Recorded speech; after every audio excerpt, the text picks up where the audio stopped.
اگلا مقام اللہ رب العزت مومنین سے خطاب فرماتے ہیں یا ایھا الذین آمنوا انفقوا مما رزقناکم، اے مومن لوگو، اے وہ لوگو جو ایمان کا دعویٰ کرتے ہو،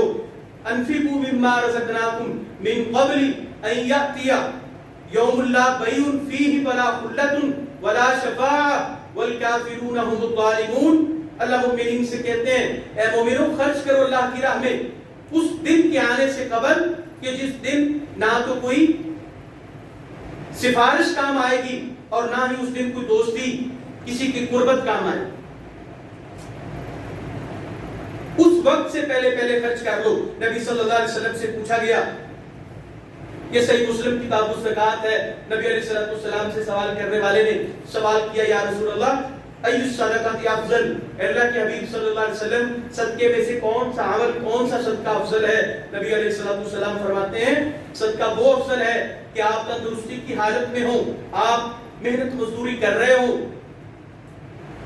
اور آپ کو مال کی ضرورت بھی ہو، اس وقت اپنے مال کا کچھ حصہ نکال کے اللہ کی بارگاہ میں اللہ کے راستے میں دینا، یہ افضل ترین صدقہ ہے۔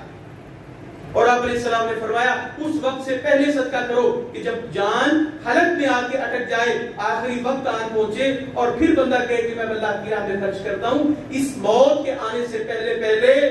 مہلت کی مدت ختم ہونے سے پہلے تم اللہ کی بارگاہ میں خرچ کرو۔ اور خرچ کرنے کے اندر بھی سیدنا سعد بن ربیع رضی اللہ تعالیٰ عنہ، 3 بیٹیاں، ابواب الوصایا، جامع الترمذی۔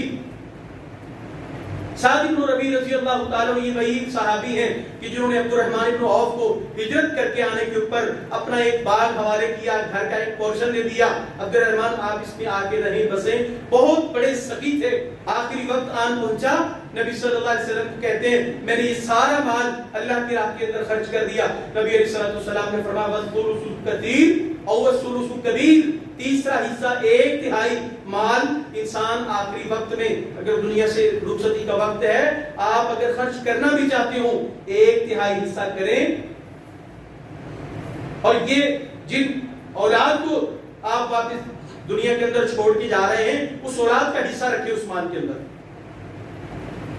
یہ وصیت کے باب سے ہے۔